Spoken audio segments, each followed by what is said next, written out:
நான் ஒரேடியா இளைஞர்களை உயர்த்தியும் முதியவங்களை தாழ்த்தியும் சொல்ல விரும்பவே இல்லை. ஒரு பையன் அவன் ரோட்ல நின்று சிகரெட் பிடிச்சிருக்கா. ஒரு பெரியவர் போய் கேட்டாரு, தம்பி இந்த சின்ன வயசுலயே சிகரெட் பிடிச்சி உடம்ப கெடுத்துக்கிறியேன்னு. அதுக்கு அவன் என்ன சொன்னான், சீ போயா நானே 20 வருஷமா பிடிச்சிக்கிட்டு இருக்கேன்னு.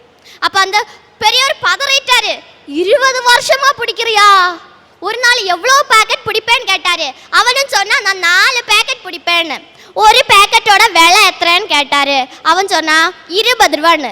அந்த பெரியவர் தன் மனசாலே கணக்கு கூட்டிக்கிட்டு சொன்னாரு, நீ இதுவரை 1.5 லட்சம் ரூபாய் வேஸ்ட் ஆக்கியிருக்க, அதை நீ சேமிச்சிருக்கலாமேன்னு. அதுக்கு அந்த இளைஞன் சொன்ன பதில் என்ன தெரியுமா? அந்த பெரியவர்கிட்டயே திருப்பி கேள்வி கேட்குறான், ஐயா நீங்க பீடி பிடிப்பீங்களா? அவர் இல்லைன்ட்டாரு. சரி மதுவாவது குடிப்பீங்களா? அதுவும் இல்லைன்ட்டாரு. அட்லீஸ்ட் வெத்தலை பாக்காவது போடுவீங்களா? அதுவும் இல்லைன்ட்டாரு. கடைசியா கேட்டா நீங்க பேங்க்ல எவ்வளவு சேர்த்து வைக்கிறீங்க? அதுவும் இல்லைன்ட்டாரு. அப்ப அவன் சொன்னா, உங்ககிட்டையும் ஒண்ணு இல்லை எங்கிட்டையும் ஒண்ணு இல்லை, கம்முன்னு வாயை பத்திக்கிட்டு போயான்னு.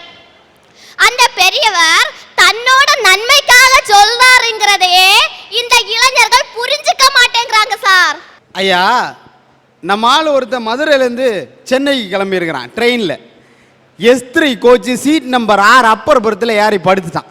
படுத்து நல்லா தூங்கி இருக்கிறான். வண்டி நேரம் விழுப்புரம் வந்திருக்கு. விழுப்புரத்தில் நின்னோடனே கீழே வந்து டிடிஆர்ட்ட கேட்டிருக்கிறான், எவ்வளோ நேரம் நிற்கணும்? ஒரு 10 நிமிஷம் நிற்கும்னு சொல்லியிருக்கிறாரு. நேரம் போனான், ஒரு குவார்ட்டரை சாத்தினான், திரும்ப வந்தான். திரும்ப வந்து S3 coach seat number 6 train மட்டும் மாறி ஏறிட்டான். படுவாவி பையன். அவன் யாருன்னு ட்ரெயின் சென்னையிலேருந்து மதுரைக்கு வர ட்ரெயின். அப்பர் பரத்தில் ஏறி படுத்து தூங்கியாச்சு. ஒரு அரை மணி நேரம் கழிச்சு போத தலைக்கு ஏறிச்சு. கீழே இருக்கிறவன பார்த்து கேட்டான், மாப்பிள்ள மாப்பிள்ள எங்க மாப்பிள்ள போறேன்னு. அவன் கீழே இருந்தவன் சொன்னான், மதுரைக்கு எனக்கு மாமி வீட்டுக்கு ஒரு சோழியா போறேன்டான்னு. மேலே இருந்தவனுக்கு திக்குன்னு ஆயிடுச்சு. அப்போ யோசிச்சு சொன்னான், என்னடா அதிசயம் இது, அறிவியல் எம்பூட்டு முன்னேறி இருக்கு. ஒரே ட்ரெயின்ல அப்பர் பர்த் சென்னைக்கு போகுது, லோயர் பர்த் மதுரைக்கு போகுதுன்ட்டான். ஒருத்தனுக்கு 4 பொண்டாட்டி. இப்போ செல்போனுக்கும் பொண்டாட்டிக்கும் ஒரே ஒரு ஒற்றுமை இருக்கு, என்ன தெரியுமா? என்னன்னா ரெண்டும் கொஞ்சம் வெயிட் பண்ணியிருந்தானா வேற நல்ல மாடல் வாங்கியிருக்கலாமேன்னு தோணும். ஐயா ஒரு நிமிஷம், இப்படிதாங்க ஐயா, எனக்கு ஃப்ரெண்ட் ஒருத்தன் 40 வருஷமா காத்திருந்து நல்ல மாடல் கிடைக்கும் நல்ல மாடல் கிடைக்குன்னு இருந்தான். கடைசியில் அவனுக்கு செகண்ட் ஹேண்டு தான் கிடைச்சிது. அது கூட பக்கத்தில் போனா நாட் ரீச்சபிள்னு சொல்லுதுயா. ஐயா இப்போ நிறைய பேர் இருக்கான், ஆசைக்கு அத்தை பொண்ணை கட்டி கூட இருக்க கொழுந்தியால கட்டி இப்படி கட்டி 4 பொண்டாட்டி கட்டியிருக்கான். ஒரு நாள் செத்து போறதுக்கு படுத்துட்டான். அவன் சாக போறான். அப்ப கூப்பிடுறான் 4வது பொண்டாட்டிய, ஆசை பொண்டாட்டி, என் அருமை பொண்டாட்டி, என் கூட செத்து போயிறியான்னா. அவ சொன்னா, முடியவே முடியாது ராசா, நான் உங்க கூட செத்து போக மாட்டேன்னா. 3வது பொண்டாட்டியை கூப்பிட்டா. அவளும் சொன்னா, உங்க கூட செத்து போட மாட்டேன், மிஞ்சி போனா நீ சாகிறது வரைக்கும் காத்திருப்பான், அடுத்தவன் கூட கம்பி நீட்டிடுவேன்ட்டா. ஐயா ஒரு நிமிஷம், சந்தோஷப்படுங்க ஐயா.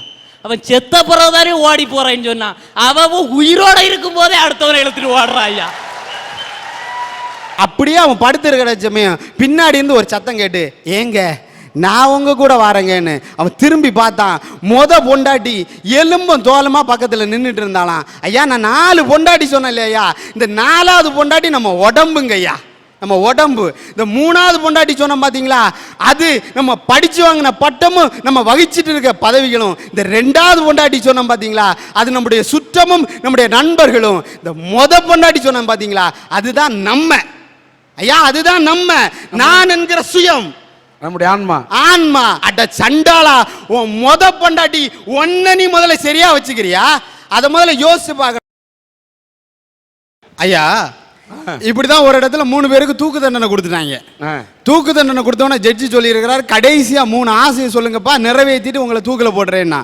அதுல ஒருத்தர் அமெரிக்காக்காரரு, ஒருத்தர் ரஷ்யாக்காரரு, ஒருத்தர் நம்ம இந்தியாக்காரரு. இந்த அமெரிக்காக்காரரை கூப்பிட்டு உங்களோட ஆசை என்னன்னு கேட்டிருக்காங்க. அவர் சொல்லி இருக்கிறாரு, உலகத்திலே உயர்ந்த மதுபானம் எனக்கு வேணும்னு குடிக்க கொடுத்துருக்காங்க. அடுத்த ஆசை என்னன்னு கேட்டிருக்காரு, உலகத்திலே சிறந்த சாப்பாடு எனக்கு வேணும்னு சொல்லி இருக்கிறாரு, அதுவும் கொடுத்துருக்காங்க. 3வது ஆசை என்னன்னு கேட்டிருக்காரு, அவர் சொல்லி இருக்கிறாரு, என் நாட்டோட முன்னாள் ஜனாதிபதி ஆபிரகாம் லிங்கனோட சமாதி பக்கத்தில் என்னை புதைச்சிருங்கன்றாரு. தூக்கி புதைச்சிட்டாங்க.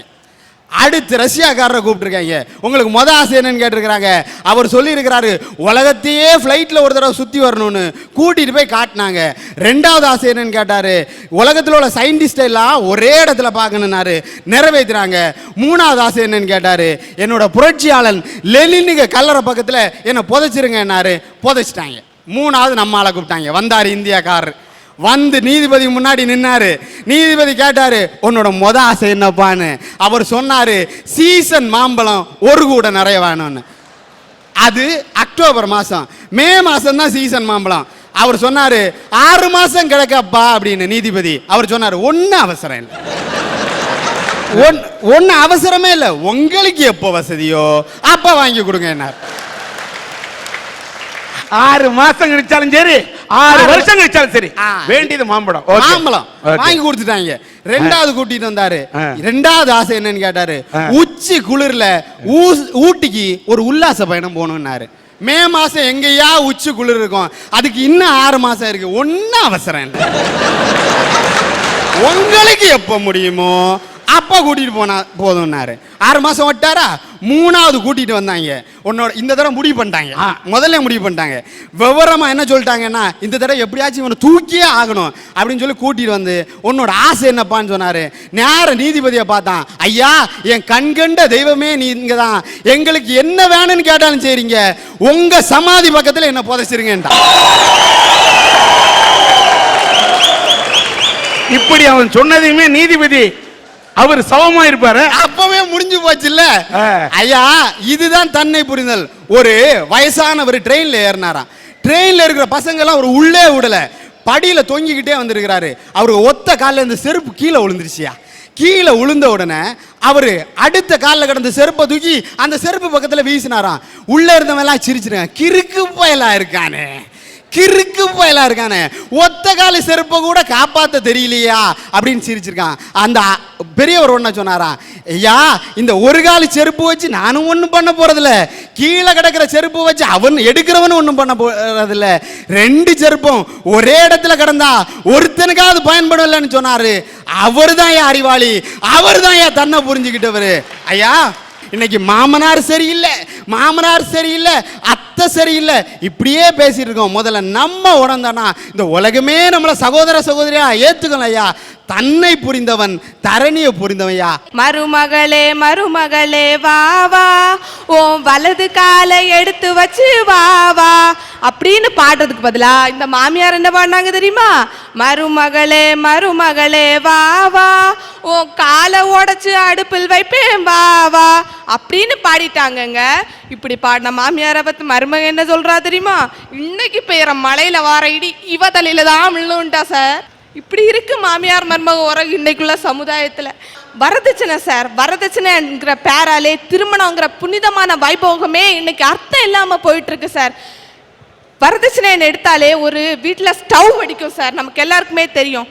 அந்த ஸ்டவ் வரதட்சணைங்கிற பேரால 4 வருஷத்துக்கு முன்னாடி என் அத்தை வீட்லயே வெடிச்சது சார். அந்த ஸ்டவ் அது வேற யார் உயிரையும் கொள்ளல சார், என் அத்தை உயிரை மட்டும் கொண்டு போயிடுச்சு சார். அந்த மாமியாருக்கு என்ன சார், மிஞ்சி மிஞ்சி போனா அந்த கோர்ட்டு 12 ஆண்டுகள் ஜெயில் தண்டனை தானே சார் கொடுக்கும். தயவு செய்து எந்த மாமியார் மருமகள் உறவும் முதியோர் இல்லத்திலையும் போய் முடிஞ்சிட வேண்டாம், என் அத்தை கதை மாதிரி முடிஞ்சிட வேண்டாம்னு கேட்டு முடிச்சுக்கிட்டுருங்க.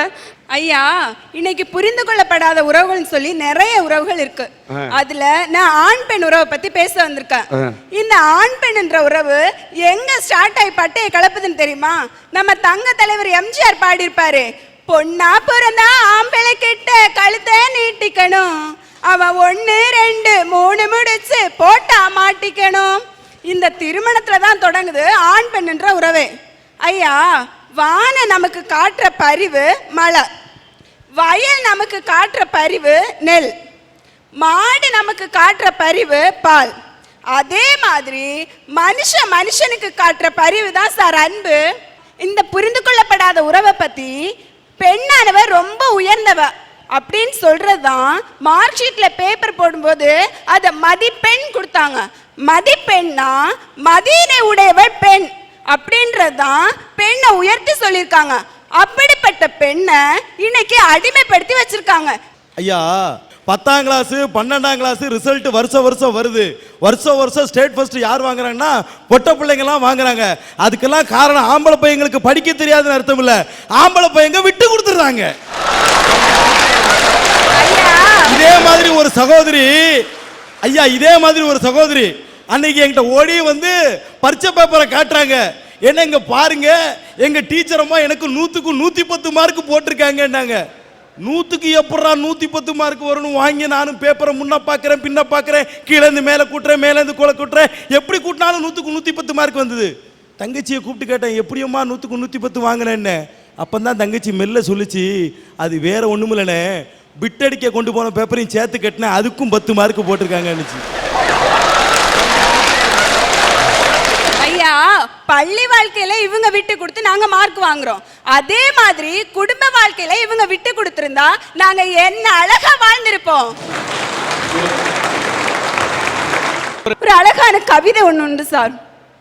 இறைவன் சில நேரங்களில் தவறுகளை செய்கிறான், அந்த தவற்றால் இணையாத இரு மனங்களை இணைய வைக்கிறான், அவை இனம் புரியாமல் சென்று விடுகிறது.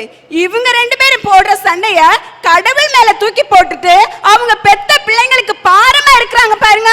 அப்படிப்பட்ட கணவன் மனைவிகளை பத்தி தான் நான் பேச வரேன். கடைசி முழுவதும் புரிஞ்சுக்க வேண்டிய கணவன் சார் எங்க அப்பா. அவர் எங்க அம்மா கிட்ட வருவார், வந்துட்டு ஏ சாந்தி குடிக்கிறது காசு இருந்தா கொடுன்னு கேட்பாரு. எங்க அம்மா சொல்லுவாங்க, ஏதுங்க என்கிட்ட காசு அப்படின்னு சொல்லுவாரு. எங்க அப்பா கடல் வேலைக்கு போறவர் சார். கடல்ல போயிட்டு சம்பாத்திய கையில இருக்கிற வரைக்கும் குடிச்சு எங்க அம்மாவை அடிச்சு எங்களை ரொம்பவே சித்திரவதைப்படுத்துவார் சார். கையில காசு இல்லைன்னா பொட்ட பிள்ளை மாதிரி எங்க அம்மா சம்பாத்தியத்துல வாழ்ந்துட்டு இருக்காரு சார் இன்னைக்கு. அப்படிப்பட்ட அம்மாவை காசு கொடுக்கலனா அவங்க யாரு கூட பேசுனாங்க யாரு கூட பழகினாங்கன்னு எங்க அம்மாவுக்கே தெரியாது சார். அத்தனை பட்டும் எங்க அம்மாவுக்கு கட்டுறவங்க சார் எங்க அப்பா. இது எல்லா பிரச்சனையும் தாங்கிக்கிட்டே இருக்கோம். எங்க அம்மா சாதாரண மாம்பழம் பலாப்பழம் வைக்கிறவங்க தான். எங்க அப்பா காமத்துக்கு மட்டுமே உரிமையானவர் சார். 4 பிள்ளைங்களை பெத்து போட்டாரு. வளர்க்க தெரியல. எங்க அம்மா எங்களை வளர்த்துட்டு இருக்காங்க. வளர்த்துட்டு இருக்கிற எங்க அம்மாவையாவது சும்மா இருக்கலாம்ல சார். நாங்க சமைச்சு சாப்பிடுறது எப்ப தெரியுமா? எங்க அப்பா வீட்டுல இல்லாத நேரம் சார். எங்க அப்பா மட்டும் அந்த வீட்டுல இருந்தாருன்னா எங்க அம்மா அவ்வளவு தாகத்தோடு வருவாங்க. ஒரு வாய் தண்ணி தான் கொடுக்க முடியல. எங்க அம்மாவை கொடுமைப்படுத்தாம இருக்கலாம்ல. வருவாங்க, இன்னைக்கு கடையில போனேன், யார் கூட எல்லாம் பேசினேன், என்னெல்லாம் பண்ண, இப்படி சந்தேகப்படுற ஒரு அப்பா எங்களுக்கு தேவையா சார்? அம்மாவை நீங்க கொடுமைப்படுத்துறீங்களா, ஏன் கொடுமைப்படுத்துறீங்கன்னு கேட்டதுக்கு எங்க அப்பா என்ன தெரியுமா சார் சொன்னாரு? உங்க அம்மா போற வழியில உன்னையும் கூட்டிட்டு போறான், அதனால தான் நீ அவளுக்கு சப்போர்ட் பண்ணி பேசுற, நீ என்ன பார்த்து கேட்டாரு சார். அன்னைக்கே நான் தற்கொலை பண்ண வேண்டியது. ஏன் பண்ணாம இருக்க தெரியுமா? ஒரு அப்பா முன்னாடியே சாதிச்சு காட்டுன்ற பெரியோட இன்னைக்கு நான் தற்கொலை பண்ணாம இருக்க சார். சார் இதெல்லாம் போட்டும் நான் கொஞ்சம் சுமாரா டான்ஸ் ஆடுவேன், கொஞ்சம் சுமாரா பாட்டு பாடுவேன், கொஞ்சம் சுமாரா கவிதை எழுதுவேன், கட்டுரை எழுதுவேன். பேச்சு போட்டியில ஃபர்ஸ்ட் போன வாரம் நான் இந்த மாத்தாண்டத்துல இருக்கிற ரோட்டரி கிளப்ல பேச்சு போட்டியில ஃபர்ஸ்ட் பிரைஸ் வாங்கினேன். ஒரு நல்ல மகளை நான் எங்க அப்பாவுக்கு பிறந்திருக்கு, அதை அவர் புரிஞ்சுக்காம நான் பிரைஸ் வாங்கிட்டு வீட்டுல வருவேன். எங்க அப்பா என்ன தெரியுமா சொல்லாரு? 4 பேர் பார்க்கணும், நீ ஆடுறத 4 பேர் பார்க்கணும், அதுக்காகத்தானே நீ கூத்தாடுறதுக்கு போன, இந்த நான் உனக்கு கைத்தட்ட வாங்கிக்கோ அப்படின்னு சொல்லி ஒரு இழிவான கைத்தட்ட எனக்கு தருவார் சார். ஊரே பாராட்டு நான் வீட்டுல வந்தது முடங்கி கிடந்துருவேன் சார். எதுக்கு சார்? இன்னைக்கு நான் படுற அவஸ்தை எத்தனை அப்பா மாதிரி அவங்க பிள்ளைங்களுக்கு கொடுத்துட்டு இருப்பாங்க சார். அந்த மாதிரி நான் கண்ணீர் வடிக்கிறத பார்த்து எந்த அப்பாவும் நம்ம பிள்ளை இந்த மாதிரி தானே கண்ணீர் வடிப்பான் பார்த்து தெரிந்ததுக்காக சார் நான் இந்த மேடைக்கே பேச வந்தேன். தயவு செஞ்சு உங்க பிள்ளைங்களுக்கு அப்படி ஒரு அவஸ்தையை கொடுத்துறாதீங்க. ஒரு அப்பா இல்லாம படுற பாடு எங்களுக்கு தான் தெரியும், ஒரு நல்ல புருஷன் இல்லாம எங்க அம்மா படுற பாடு அவங்களுக்கு தான் தெரியும். தயவு செஞ்சு இந்த பாரத நாட்டு பெண்களுக்கு நீங்க அப்படி ஒரு வாழ்க்கையை கொடுத்துறாதீங்க. இந்த அரட்டை அரங்கத்தின் மூலம் நான் சொல்ல விரும்புவதெல்லாம், மது அருந்த மட்டும் கற்றுக்கொண்ட நீங்கள் இந்த போன்ற நிகழ்ச்சிகளை பார்த்தாவது திருந்த கற்றுக்கொள்ளுங்கள் என்பது மட்டும்தான் இந்த சன் டிவியின் அரட்டை அரங்கத்தின் மூலம் குடிகாரர்களுக்கு நாங்கள் வைக்கக்கூடிய தாழ்மையான கோரிக்கை.